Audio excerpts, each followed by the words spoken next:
para mí un gusto poderlos saludar y compartir este tiempo, especialmente por la fecha en la que estamos entrando, un tiempo de fiesta, un tiempo establecido y señalado por Dios aún desde Génesis 1:14, cuando estableció las señales, los tiempos y los moedín de Dios para poder marcar una agenda completamente diferente a la que tú y yo, por supuesto, estamos invitados, pero más que invitados es la agenda de Dios para la cual espera que todos como hijos de Dios nos preparemos y participemos de esa agenda.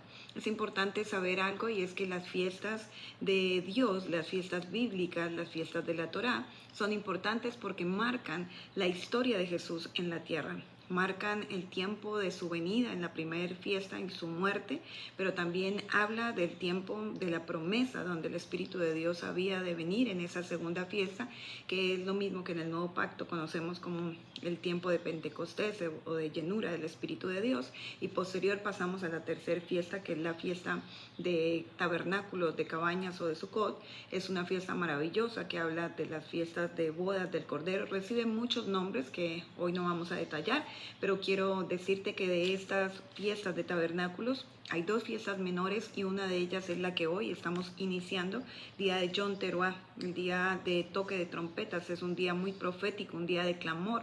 Las fiestas de Dios no son el deseo de un hombre ni de un pueblo, no son lo que culturalmente un pueblo puede establecer como algo propio, sino una fiesta que abarca a todos los que somos pueblo e hijos de Dios. Este toque de trompetas y este llamado de Dios a celebrar su fiesta está en el libro de Números. Dice Números 29:1, dice: en el séptimo mes, el primero del mes, tendréis santa convocación, ninguna obra de siervos haréis, o será día de sonar trompetas.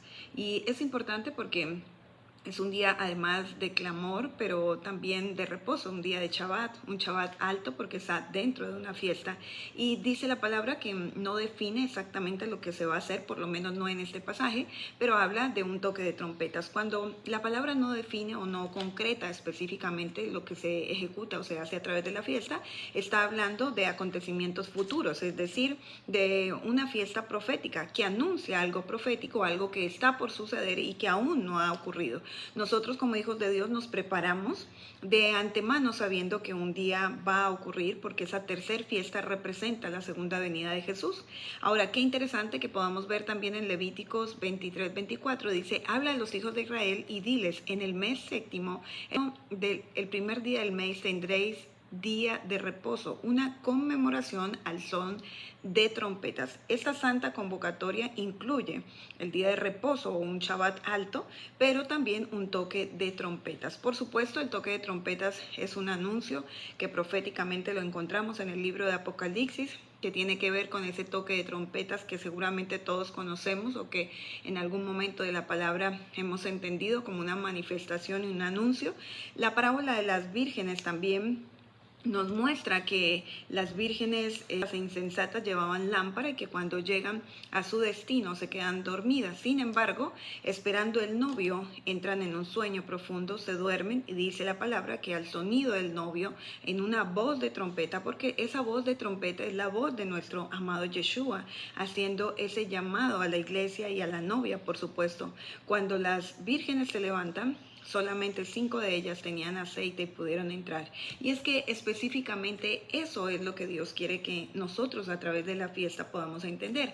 De nada me sirve que yo tenga hoy la palabra, de nada me sirve que yo la tenga no solamente en este libro hermoso, sino que la estudie o me la memorice si yo no tengo obediencia. Así que el aceite representa la obediencia.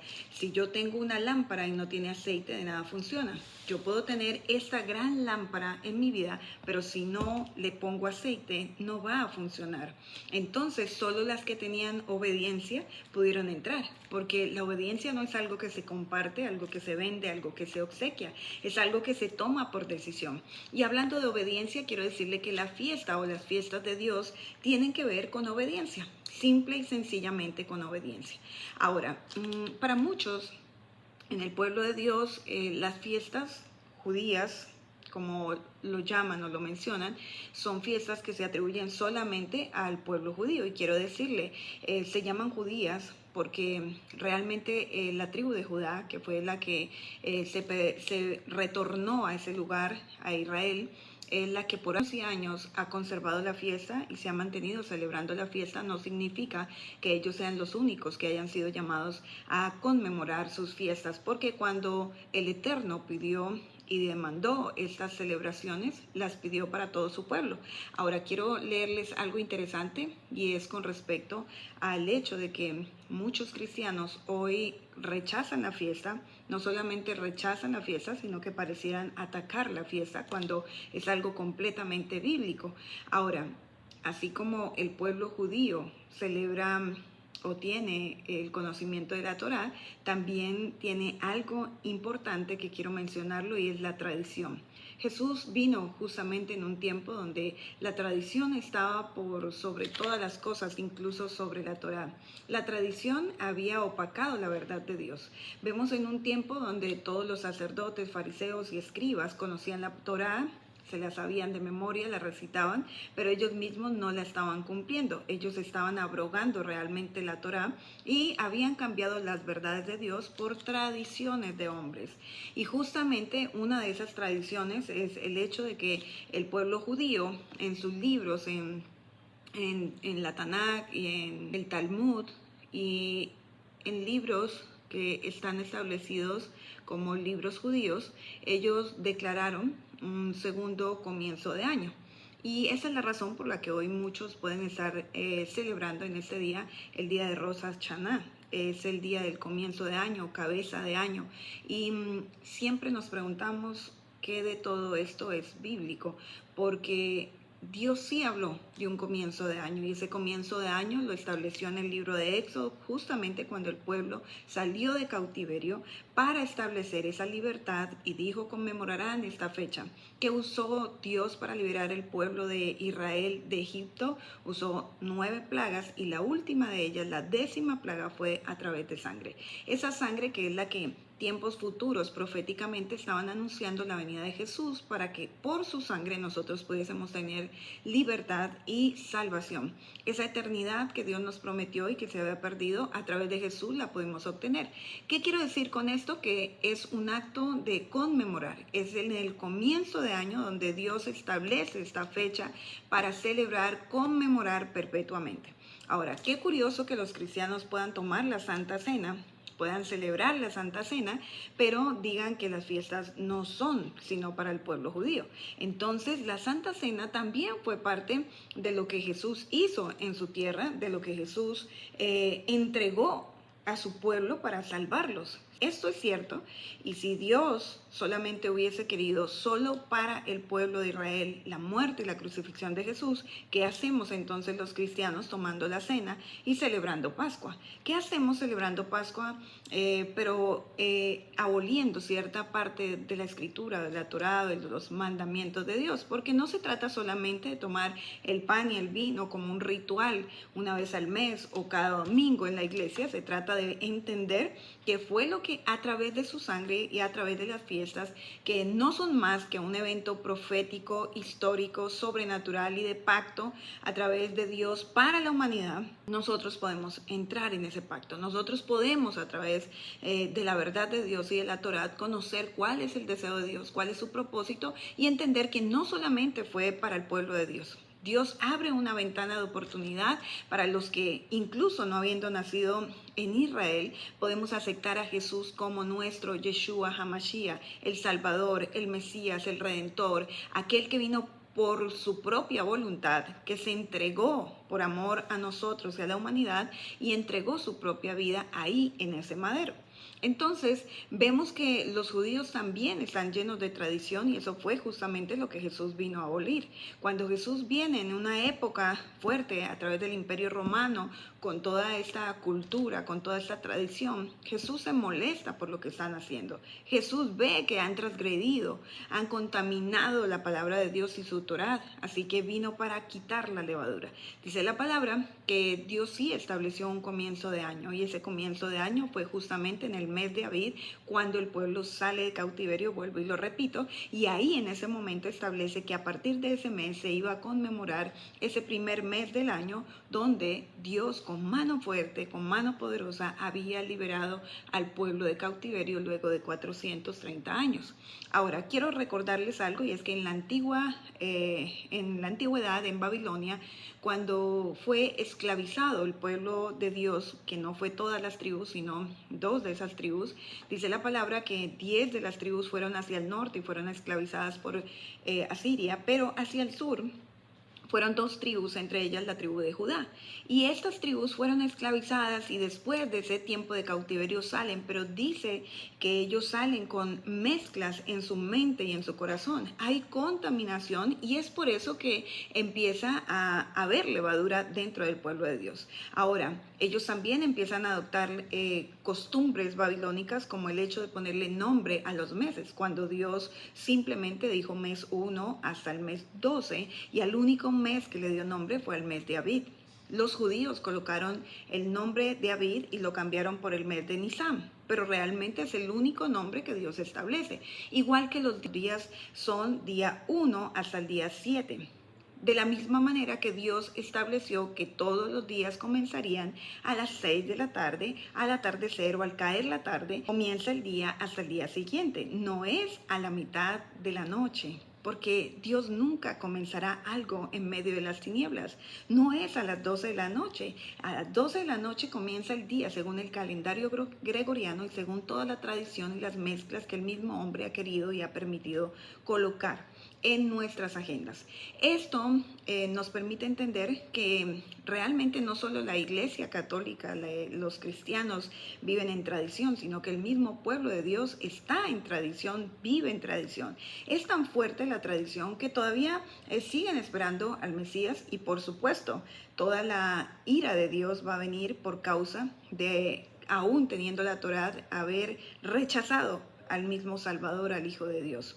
Quiero decirle algo, y es que Rosh Hashanah es el comienzo de años para los judíos, según sus libros, según su Talmud, según todos los libros que hay judíos y que tienen una cantidad de reglas y tradiciones humanas, pero no divinas. Entonces nosotros guardamos no tradición, guardamos la Torá de Dios, guardamos la palabra. Si yo como cristiano digo que las fiestas de Dios son para los judíos o para el pueblo de Dios, ¿qué hago entonces pidiendo diezmo en la iglesia? ¿Qué hago entonces celebrando la Santa Cena dentro de mi congregación? Tengo que ser coherente con lo que estoy haciendo y con lo que digo. Entonces nosotros deberíamos dejar de pedir el diezmo en la iglesia, ¿verdad?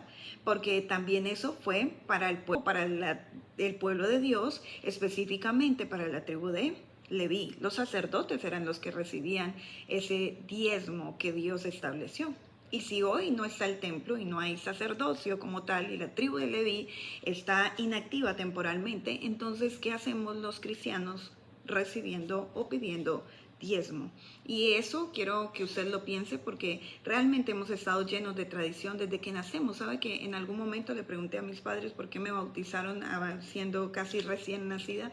Y me dijeron porque es lo que todo el mundo hace, es lo que todos hacíamos y era el deber de hacerlo, pero no había un fundamento bíblico a eso. Y así muchísimas cosas hemos hecho en la vida solamente por tradición, por costumbre, o lo que es peor, por paganismo, porque cuántos altares hoy están llenos de guirnaldas y de bolas de Navidad en diciembre, y los grandes líderes incluso que tienen tantos seguidores están arrastrando a una mentira y a una confusión al pueblo de Dios, diciendo que es bueno, que es un tiempo de comunión para estar cerca, no solamente con Dios, sino con la familia, lo cual es una mentira, porque es una celebración pagana que tiene todo menos algo divino, algo celestial. Yo siempre digo algo, y es que lo que no está en la Biblia no existe sencillamente. Así que yo quiero preguntarte hoy, ¿qué de todo lo que estás haciendo es bíblico? Porque hay gente que ataca las fiestas, hay gente que se rehúsa a practicarlas, hay gente que incluso puede tener muchos argumentos y filosofías huecas para decir que no las celebren, pero también yo tengo muchos argumentos para desbaratar todo lo que ellos hacen y todo lo que practican. La palabra dice que Dios hizo pacto con el pueblo, y efectivamente era el pacto para su pueblo. Pero esto no significa que entonces no haya abarcado ese pacto para lo que hoy nosotros somos como pueblo de Dios. Dice la palabra en Deuteronomio 29:1. Estas son las palabras del pacto que Jehová mandó a Moisés que celebrasen con los hijos de Israel en la tierra de Moab, además del pacto que concertó con ellos en Horeb. Obviamente era un pacto para Israel, nadie está diciendo que no, pero cuando usted sigue profundizando en la palabra, dice en Deuteronomio 29:15, dice, sino con los que están aquí presentes, con los que nosotros delante de Jehová nuestro Dios y con los que no están aquí hoy con nosotros. Solamente leo este pasaje por temas de tiempo, pero quiero decirle que lo que empezó siendo en el capítulo 29, verso 1, un mandato divino para el pueblo de Israel, termina diciendo, también será, si no para los que están hoy, también para los que estarán con nosotros, para los que serán parte de nosotros. ¿Y acaso nosotros no somos parte hoy del pueblo de Dios? Porque la iglesia cristiana no tiene duda en decir que somos parte del pueblo de Dios, que a través de la cruz entramos a ser parte del linaje del Señor. Entonces, si somos parte de ese pueblo, realmente, ¿qué hacemos yendo en contra de su Torá? La palabra dice que la Torá es el camino a la eternidad. La Torá y Cristo son uno solo. Así que yo no puedo pretender conocer a Cristo sin conocer su... Y su Torá no es otra cosa que la instrucción y los mandamientos que nos dio para que todos fuésemos salvos. Dicho esto, quiero que usted entienda que es necesario, y estamos viviendo tiempos muy difíciles donde la mezcla, la tradición, el paganismo, la contaminación ha venido para erradicar la verdad de Dios, para que las verdades de Dios se pinten con algo de mentira, con algo de traición y de paganismo, para que las verdades de Dios se mezclen en medio de todo lo que es mundo y para que efectivamente la gente, el pueblo, las personas no conozcan verdaderamente a ese Dios de poder, a ese Dios de amor que estableció desde la eternidad todo para nosotros. Hoy es día de Yom Teruah, yo soy feliz de poder celebrar esto. Me duele por las personas que siguen obstinadas, queriendo hacer las cosas como lo hicieron los fariseos, los judíos, como lo hicieron el pueblo de Dios, porque sabe algo, no fue Roma los que decidieron matar a Jesús. En última, Roma trató de hacer lo imposible para que incluso se negociara Barrabás con Jesús, pero el pueblo de Dios dijo, queremos a Barrabás libre y a Jesús crucificado. Y hoy tal vez muchas de las cosas que tú haces están diciendo lo mismo. Queremos a Jesús crucificado y al mundo libre, a Satanás reinando sobre nuestra vida. Y quiero decirle algo. La tradición es lo que Jesús más rechaza en los 4 evangelios, usted lo puede revisar. Hay gente que es muy teóloga y ha estudiado muchísimo, pero no entiendo por qué no puede entender que las tradiciones humanas y las tradiciones de hombres no fueron contempladas por Dios. Al contrario, Jesús viene a establecer y a marcar su verdad por sobre todo humanismo que se había levantado en ese tiempo. Entonces la Torá son los mandamientos de Dios, las instrucciones y la voluntad del Eterno sobre nuestras vidas. Y qué bueno que usted pueda celebrar la fiesta con nosotros, porque quiero decirle, esta fiesta no solamente despejará toda duda, sino que quitará toda telaraña de su mente, toda confusión que el enemigo, el mundo y aún la iglesia ha querido colocar sobre nosotros para que la luz de Cristo no brille y para que su revelación no llegue. Tiempos difíciles, por supuesto. Ayer acabamos de pasar un eclipse que está marcando proféticamente un tiempo bien importante, un tiempo significativo, un tiempo donde está anunciando la ira de Dios, pero también trayendo advertencias sobre el pueblo, sobre aquellos que decimos ser iglesia, pero no estamos caminando en obediencia a su Torá y a sus mandamientos. Yo quiero bendecir este día. Quiero declarar cielos abiertos y quiero invitarte para que una vez más dejes de guiarte por los movimientos de hombres humanos y tradiciones, para que puedas entrar en la palabra. No dejes que otro te cuente la historia. Léela por ti mismo en la palabra y te sorprenderás, porque Dios se revelará a quien realmente está dispuesto a conocer la verdad. Te bendigo. Felices fiestas de Yom Teruah.